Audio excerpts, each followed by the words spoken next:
Good morning, students. This is our social class. So, in our social class, we already completed the Southern Plateau. You already got the notes also. In our yesterday class, I read the lesson, the Southern Plateau. So, in this class, remaining part of the Southern Plateau lesson, we reading now. Okay, this is our textbook reading class. Okay, it is. So, children, yesterday you all are put at the small mark up to year, no? So today I reading the from Deccan Plateau. Okay, I start from the Deccan Plateau. Okay, all of you observe the textbook. Okay, children, shall we start? Okay. ಎಲ್ಲರೂ ಕೂಡ ನಿಮ್ಮ text book ಅಲ್ಲಿ ಮೇಲೆ line ಮೇಲೆ ನೀಟಾಗಿ pencil ಇಂದ ಇಟ್ಕೊಂಡು ನೋಡ್ತಾ ಹೋಗಬೇಕು. Deccan Plateau. Deccan Plateau is also called the Great Peninsular Plateau. It covers the largest part of the southern plateaus.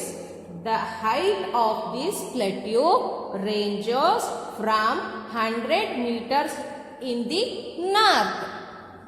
Page na ತಿರುಗಿಸ್ತಿದ್ದೀನಿ ಮಕ್ಕಳ. So page number 214 ಗೆ ಬಂದ್ವಿ. So 200 meters in the south. It stretches from the Satpura range in the north to the southern tip of India. It is the largest plateau of India. The plateau is bounded by the Western Ghats in the west and Eastern Ghats in the east. The Western Ghats are a long range of hills. They include the Nilgiris, Annamalai and Cardamom hills. Nilgiri hills lie in Tamil Nadu, Karnataka and Kerala. Ooty is a hill station in the Nilgiri hills. Okay, so next ಕೆಳಗಡೆ ಬನ್ನಿ. The eastern Ghats are divided into small ranges by the rivers coming from the western Ghats. Most of these rivers fall into the Bay of Bengal. The Godavari is the longest river in the Deccan Plateau. The Narmada and the Tapi flow westwards and fall into the Arabian Sea. So children, ನಿಮಗೆ ಇದು ಅರ್ಥ ಆಗಿಲ್ಲ ಅಥವಾ ತುಂಬಾ fast ಆಯಿತು ಅಂದರೆ ನಾನು ಇನ್ನೊಂದ್ಸರಿ ಓದ್ತಿದ್ದೀನಿ. ಆ ಒಂದು ಪ್ಯಾರವನ್ನ ಇನ್ನೊಂದ್ಸರಿ ನೋಡ್ಕೊಳ್ಳಿ ಮಕ್ಕಳ, ನಿಮಗೂ ಈಸಿ ಆಗುತ್ತೆ. Deccan Plateau is also called the Great Peninsular Plateau. It covers the largest part of the southern plateaus. The height of this plateau ranges from 100 meters in the north to 1000 meters in the south. It stretches from the Satpura range in the north to the southern tip of India. It is the largest plateau of India. The plateau is bounded by the Western Ghats in the west and Eastern Ghats in the east. The Western Ghats are a long range of hills. They include the Nilgiris, Annamalai and Cardamom hills. Nilgiri hills lie in Tamil Nadu, Karnataka and Kerala. Ooty is a hill station in the Nilgiri hills. Next, ಕೆಳಗಡೆ ಬಂದೆ. The eastern Ghats are divided into small hill ranges by the rivers coming from the Western Ghats. most of these rivers fall into the Bay of Bengal. The Godavari is the longest river in the Deccan Plateau. The Narmada and the Tapi flow westwards and fall into the Arabian Sea. Next, ಇಲ್ಲಿಗೆ ಬನ್ನಿ ಮಕ್ಕಳ, ನಾನಿವಾಗ Deccan plateau ಮುಗೀತು. People of the plateau region ಅನ್ನ ಓದ್ತಾ ಇದ್ದೀನಿ. People of the plateau region.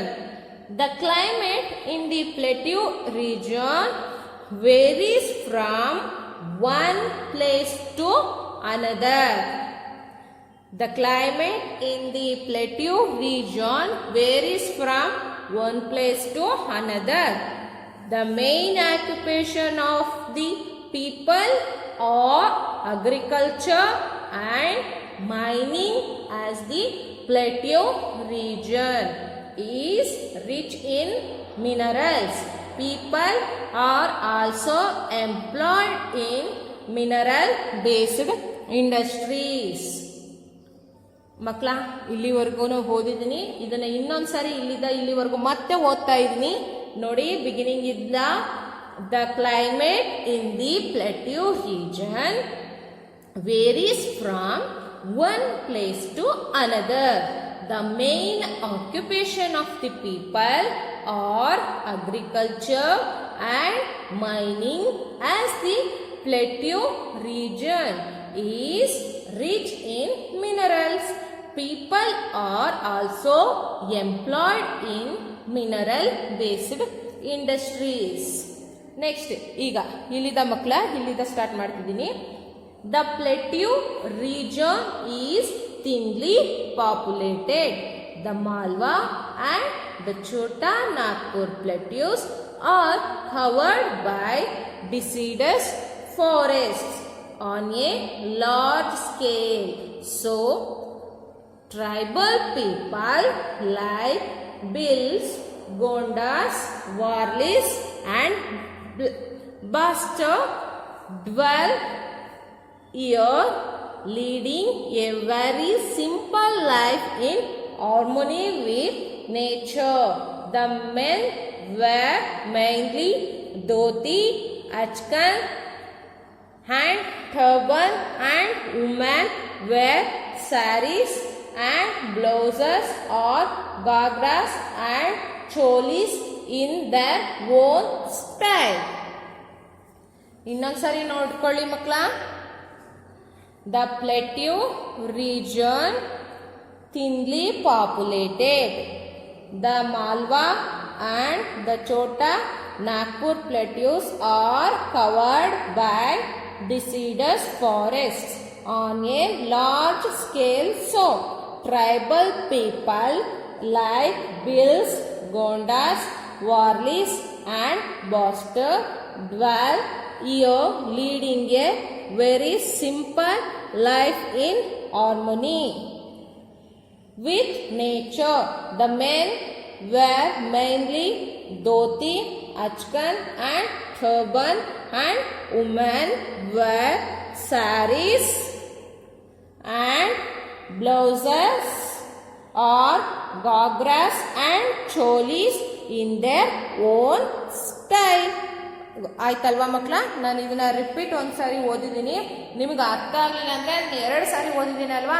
ನೀಟಾಗಿ ನೋಡ್ಕೊಂಡ್ರೆ ನಿಮ್ಗೆ ಅರ್ಥ ಆಗುತ್ತೆ. ಪ್ರೊನೌನ್ಸಿಯೇಷನ್ ಮಾಡೋದಕ್ಕೆ ಕಷ್ಟ ಆದ್ರೆ ಸರಿನಾ? So, importance of the plateau region. Importance of the plateau region ನಾನಿವಾಗ ಓದ್ತಾ ಇದ್ದೀನಿ. ಎಲ್ರೂ ನೋಡ್ತಾ ಇದ್ದೀರಲ್ವಾ? ಸೊ, ಎಲ್ಲರೂ ನೀಟಾಗಿ ನೀವು ಟೆಕ್ಸ್ಟ್ ಬುಕ್ನ ಓಪನ್ ಮಾಡಿ ನೋಡ್ಕೊಂಡ್ರೆ ನಿಮಗೆ ಈಸಿ ಆಗುತ್ತೆ ಓದೋದಕ್ಕೆ. ಸರಿನಾ ಮಕ್ಕಳ?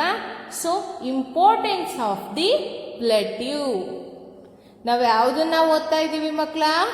Importance of the plateau region. Okay, ಎಲ್ಲರೂ ಬುಕ್ ಮೇಲೆ ಪೆನ್ಸಿಲ್ನ ಇಟ್ಟಿದ್ದೀರಾ ಅಲ್ವಾ? ಈ ಲೈನ್ ಮೇಲೆ ಫಸ್ಟ್ ಸ್ಟಾರ್ ಹತ್ರ. Good, very good. So childrens, start ಮಾಡೋಣ. ನೀಟಾಗಿ ಎಲ್ಲರೂ ನೋಡಿ ಪೇಜ್ ನಂಬರ್ 214 214. ಕನ್ಫ್ಯೂಷನ್ ಇದ್ರೆ ನೋಡ್ಕೊಳ್ಳಿ. ಗೊತ್ತಾಯ್ತಾ ಮಕ್ಕಳ? ಓದೋಣ. The forests of the plateau region provide timber. The forests of the plateau region provide timber. The black soil formed from the lava emitted by the volcanoes is very fertile and suitable for growing cotton, sugarcane, rice, millets and oil seeds. ನಾನು ಇನ್ನೊಂದು ಸಾರಿ ಓದ್ತಾ ಇದ್ದೀನಿ ಮಕ್ಕಳ ಅದನ್ನ.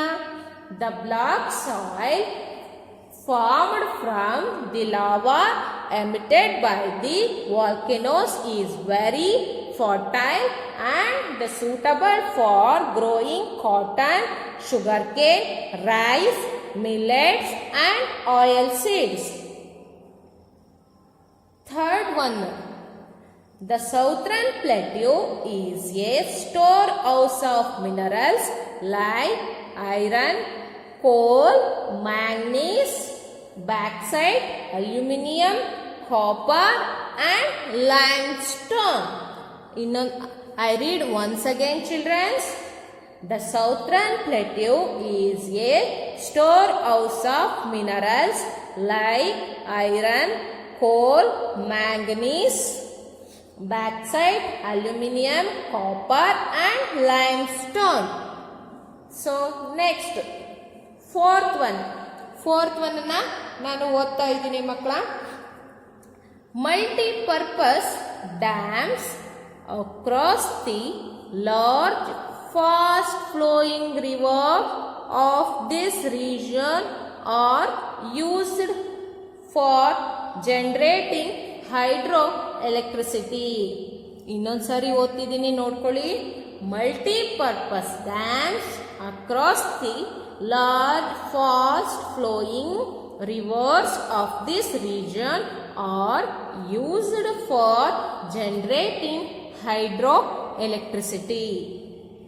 So fifth one, the hill stations, wildlife sanctuaries and places of pilgrim of this region attract tourists. ನಾನು ಇನ್ನೊಂದ್ಸರಿ ಹೇಳ್ತಿದ್ದೀನಿ. The hill stations, wildlife sanctuaries and places of pilgrim of this region attract tourists. So last one makla, the plateau region enriched with valuable natural resources contribute to the economic growth of our nation. So ಇನ್ನೊಂದು ಸಾರಿ ಹೇಳ್ತಿದ್ದೀನಿ. The plateau region enriched with valuable natural resource contribute to the economic growth of our nation. Childrens, ನಿಮಗೆ importance of the plateau region ವರೆಗೂ ನಾನು ಹೇಳಿದ್ದೆ ಅಲ್ವಾ. ನಿಮಗೆ ಇದು ಏನೇನಾದರೂ ಕೇಳಿರ್ತೀರ, ನೀವು ಒಂದ್ಸಾರಿ ಓದಲಿಲ್ಲ ಅಂದರೆ ಅದು ನಿಮಗೆ ಬರೋದಿಲ್ಲ. ಅದಕ್ಕೋಸ್ಕರ ನೀವು ಮನೆಯಲ್ಲಿ ಒಂದ್ಸಾರಿ ಚೆನ್ನಾಗಿ ಪ್ರಾಕ್ಟೀಸ್ ಮಾಡಬೇಕು. ಈ ವಿಡಿಯೋನ ಪದೇ ಪದೇ ನೋಡೋದ್ರಿಂದ ಏನಾಗುತ್ತೆ ನಿಮಗೆ, ನೀವು ಅದನ್ನು ಓದೋದು, ನೀವು 2 ಸಾರಿ ವಿಡಿಯೋ 3 ಸಾರಿ 4 ಸಾರಿ ಒಟ್ಟು ಒಂದು 5 ಟೈಮ್ಸ್ ಅಟ್ಲೀಸ್ಟ್ ನೋಡಿದರೆ ನೀವು ಓದಬೇಕಾದ್ರೆ ಈಸಿಯಾಗಿ ಪ್ರೊನೌನ್ಸ್ ಮಾಡ್ಬೋದು ಮಕ್ಕಳ. ಇಲ್ಲ ಅಂದರೆ ನಿಮ್ಗೆ ಪ್ರೊನೌನ್ಸ್ ಮಾಡೋದಕ್ಕೆ ಕಷ್ಟ ಆಗುತ್ತೆ. ಆ ವರ್ಡಿಗೆ ಏನು ಅಂತಾರೆ ಅನ್ನೋದನ್ನು ಕೂಡ ನಿಮಗೆ ಪ್ರೊನೌನ್ಸ್ ಮಾಡೋದಕ್ಕೆ ಬರೋದಿಲ್ಲ. ಇದನ್ನೇ ಓದಕ್ಕೆ ಬರಲಿಲ್ಲ ಅಂದರೆ ನೀವು ಟೆಕ್ಸ್ಟ್ಗಳಲ್ಲೇ ಎಕ್ಸಾಮ್ಗಳಲ್ಲೆಲ್ಲ ಹೇಗೆ ಬರೀತೀರಾ ಅಲ್ವಾ. ಅಟ್ಲೀಸ್ಟ್ ಈ ಸ್ಟ್ಯಾಂಡರ್ಡಲ್ಲಿ ಇದನ್ನು ಓದಿದ್ವಿ, ಇದನ್ನು ಕಲ್ತಿದ್ವಿ ಅನ್ನೋದಕ್ಕೋಸ್ಕರನಾದರೂ ನಿಮಗೆ ಬರಬೇಕಲ್ವಾ. ಸೊ ಅದಕ್ಕೆ ಚಿಲ್ಡ್ರನ್ಸ್, ನಾನು ಇನ್ನೊಂದು ಸಾರಿ ಈ ಇಂಪಾರ್ಟೆನ್ಸ್ ಆಫ್ ಪ್ಲೇಟ್ಯೂ ರೀಜನ್ನ ಹೇಳ್ಕೊಡ್ತೀನಿ, ನೋಡ್ಕೊಳ್ಳಿ. Importance of the plateau region. The forests of the plateau region provide timber. The forest of the plateau region provide timber. The black soil formed from the lava emitted by the volcanoes is very fertile and suitable for growing cotton, sugarcane, rice, millets and oil seeds. Third one ಮಕ್ಕಳ, third one ಎಲ್ಲರೂ ನೋಡ್ಕೊಳ್ಳಿ, ಪೆನ್ಸಿಲ್ನ ಹಿಡಿಯ line ಮೇಲೆ. Third one ಈ star ಇದೆ ಅಲ್ವಾ, star mark ಅದ್ರ ಮುಂದ್ಗಡೆ. The southern plateau is a store house of minerals like iron, coal, manganese, bauxite, aluminium, copper and limestone. Fourth one ಮಕ್ಕಳ, ಎಲ್ಲರೂ ಪೆನ್ಸಿಲ್ ಇಟ್ಟು ಅಬ್ಸರ್ವ್ ಮಾಡ್ತಿದ್ದೀರಾ ಅಲ್ವಾ? Multipurpose dams across the large fast flowing rivers of this region are use for generating hydro electricity.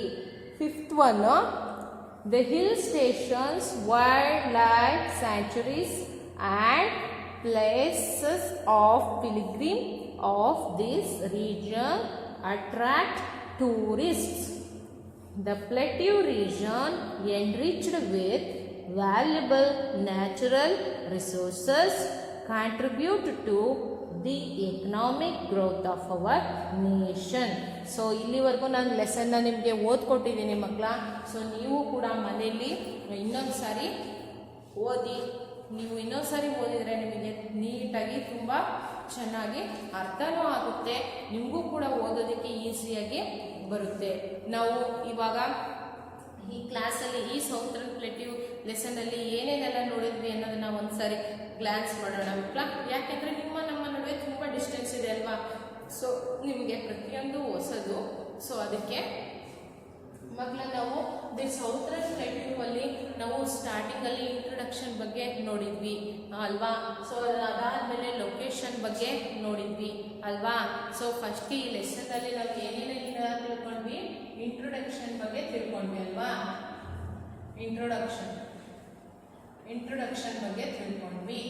ಆಮೇಲೆ first ಒಂದು introduction, second ಒಂದು location ಬಗ್ಗೆ ಮಾತಾಡಿದ್ವಿ ಅಲ್ವಾ, ಲೊಕೇಶನ್ ಬಗ್ಗೆ ಮಾತಾಡಿದ್ವಿ. ಆಮೇಲೆ ಥರ್ಡ್ ಒಂದು ಸೆಂಟ್ರಲ್ ಹೈಲ್ಯಾಂಡ್ಸ್ ಬಗ್ಗೆ ಡಿಸ್ಕಸ್ ಮಾಡಿದ್ವಿ ಅಲ್ವಾ.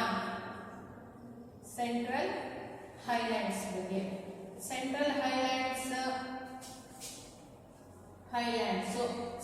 ಹೈಲ್ಯಾಂಡ್ಸ್ ಆದ್ಮೇಲೆ ಇದ್ರೊಳಗಡೆ ಮಾಲ್ವಾ ಪ್ಲೇಟ್ಯೂ ಬಗ್ಗೆ ಡಿಸ್ಕಸ್ ಮಾಡಿದ್ವಿ ಅಲ್ವಾ. ಮಾಲ್ವಾ ಪ್ಲೇಟ್ಯೂ ಬಗ್ಗೆ ಡಿಸ್ಕಸ್ ಮಾಡಿದ್ವಿ. ಮತ್ತೆ ಯಾವ್ದ್ರ ಬಗ್ಗೆ ಡಿಸ್ಕಸ್ ಮಾಡಿದ್ವಿ ಹೇಳ್ತಾ ಹೋಗ್ಬೇಕು ನೀವು. ಮಾಲ್ವಾ ಪ್ಲೇಟ್ಯೂ ಬಗ್ಗೆ ಡಿಸ್ಕಸ್ ಮಾಡಿದ್ವಿ. ನೆಕ್ಸ್ಟ್ ಛೋಟಾ ನಾಗ್ಪುರ್, ಶಾರ್ಟ್ ಆಗಿ ಬರೀತೀನಿ ಮಕ್ಕಳ. ಛೋಟಾ ನಾಗ್ಪುರ್ ಪ್ಲೇಟ್ಯೂ ಅಂದ್ರೆ CNP ಅಂದ್ರೆ ಛೋಟಾ ನಾಗ್ಪುರ್ ಪ್ಲೇಟ್ಯೂ ಬಗ್ಗೆ ಕೂಡ ಡಿಸ್ಕಸ್ ಮಾಡಿದ್ವಿ ಅಲ್ವಾ. ಛೋಟಾ ನಾಗ್ಪುರ್ ಪ್ಲೇಟ್ಯೂ CNP ಅಂತ ಬರೆದಿದ್ದಾರೆ, ಏನು ಅಂತ ಕನ್ಫ್ಯೂಸ್ ಆಗಬಾರ್ದು. ಈ ಲೆಸನ್ ಕೇಳಿದ್ಮೇಲೆ ನೀವು ಗೊತ್ತಾಗಿರುತ್ತೆ, ಕನ್ಫ್ಯೂಷನ್ ಏನು ಇರೋದಿಲ್ಲ. CNP ಅಂದ್ರೆ ಛೋಟಾ ನಾಗ್ಪುರ್ ಪ್ಲೇಟ್ಯೂ. ಏನು CNP ಅಂದ್ರೆ ಛೋಟಾ ನಾಗ್ಪುರ್ ಪ್ಲೇಟ್ಯೂ. ಅದೇ ರೀತಿ ಮಕ್ಕಳ ಇದನ್ನ MP ಮ್ಯಾಪ್ ಅಲ್ಲಿ ಕೇಳ್ಬೋದು. ಮ್ಯಾಪ್ ಕೊಟ್ಬಿಟ್ಟು draw the map and identify the MP and CNP ಅಂತ ಕೇಳ್ಬೋದು. ಇದೇನಿದು MP ನಾವು ಕೇಳೇ ಇಲ್ಲ. MP ಅಂದ್ರೆ ಏನು? ಮಾಲ್ವಾ ಪ್ಲೇಟ್ಯೂ ಅಂತ ಹೇಳಿ. MP ಅಂದ್ರೆ ಮಾಲ್ವಾ ಪ್ಲೇಟ್ಯೂ, CNP ಅಂದ್ರೆ ಛೋಟಾ ನಾಗ್ಪುರ್ ಪ್ಲೇಟ್ಯೂ. ಇದಿಷ್ಟನ್ನ ನಾವು ಏನ್ ಮಾಡಿದ್ವಿ, ಡಿಸ್ಕಸ್ ಮಾಡಿದ್ವಿ. ಇದಾದ್ಮೇಲೆ ಯಾವ್ದನ್ನ ಡಿಸ್ಕಸ್ ಮಾಡಿದ್ವಿ, ಇದಾದ್ಮೇಲೆ ಇದನ್ನ ರಬ್ ಮಾಡ್ಲಾ. ಸೊ ಇಷ್ಟು ಪಾಯಿಂಟ್ಸ್ ನ ಡಿಸ್ಕಸ್ ಮಾಡಿದ್ವಿ. 4ನೇ ಪಾಯಿಂಟ್ ಯಾವುದು, ಡೆಕ್ಕನ್ ಪ್ಲೇಟ್ಯೂ ಅಲ್ವಾ. ಡೆಕ್ಕನ್ ಪ್ಲೇಟ್ಯೂ ಬಗ್ಗೆ ನಾವು ಡಿಸ್ಕಸ್ ಮಾಡಿದ್ವಿ. 5ನೇದು ಡೆಕ್ಕನ್ ಪ್ಲೇಟ್ಯೂ ಬಗ್ಗೆ ಡಿಸ್ಕಸ್ ಮಾಡಿದ್ವಿ. ಸೊ ಡೆಕ್ಕನ್ ಪ್ಲೇಟ್ಯೂ ಬಗ್ಗೆ ಡಿಸ್ಕಸ್ ಮಾಡಿದ್ವಿ. ಆಮೇಲೆ people of the plateau region ಅಲ್ವಾ. People of the PLE, people of the plateau region, people of the plateau region, people of the plateau ನಾವು ಡಿಸ್ಕಸ್ ಮಾಡಿದ್ವಿ. ಸೊ 7th one ನಾವು importance of the plateau region ಅಲ್ವಾ, importance ನ ನೋಡಿದ್ವಿ. Importance. So ಇಷ್ಟನ್ನ ನಾವು ಏನ್ ಮಾಡಿದ್ವಿ, ಈ ಒಂದು ಸೌತ್ರನ್ ಪ್ಲೇಟ್ಯೂ ಅಲ್ಲಿ ನಾವು ಡಿಸ್ಕಸ್ ಮಾಡಿರ್ತಕ್ಕಂಥ ಒಂದು ಪಾಯಿಂಟ್ಸ್ಗಳು ಗೊತ್ತಾಯ್ತಾ. ಇವೆಲ್ಲದರ ಬಗ್ಗೆ ನಾವು ಸಂಕ್ಷಿಪ್ತವಾಗಿ ಡೆಪ್ತ್ ಆಗಿ ತಿಳ್ಕೊಂಡಿದ್ದೀವಿ. ಸೊ ಈ ಲೆಸನ್ ನಿಮಗೆ ಅರ್ಥ ಆಯ್ತು ಅನ್ಕೊಂತೀನಿ. ನಿಮಗೆ ನಿಮ್ಮ ರೀಚ್ ಮಾಡೋದಕ್ಕೆ, ನಿಮ್ಮ ಮನ ಮುಟ್ಟೋ ರೀತಿ ನಾನು ಹೇಳಿದ್ದೀನಿ ಅಂತ ನಾನು ಅಂದ್ಕೊಳ್ತೀನಿ. ಸೊ ಏನಾದರೂ ಡೌಟ್ ಇದ್ರೆ ಕೇಳಿ ಮಕ್ಕಳ. ಸೊ ಈ ಲೆಸನ್ನು ಇಲ್ಲಿಗೆ ಕಂಪ್ಲೀಟ್ ಆಯಿತು. ನೋಟ್ಸ್ ಕೂಡ ನಿಮಗೆ ಕೊಟ್ಟಿದ್ದೀವಿ. ಇದಕ್ಕೆ ಸಂಬಂಧಪಟ್ಟಾಗೆ ನಾವು ಯೂನಿಟ್ ಟೆಸ್ಟ್ನ ಕೊಡ್ತೀನಿ. ಅದು ಯಾವಾಗ ಅಂತೇಳಿ ನಾನು ನಿಮಗೆ ಹೇಳ್ತೀನಿ. Thank you students.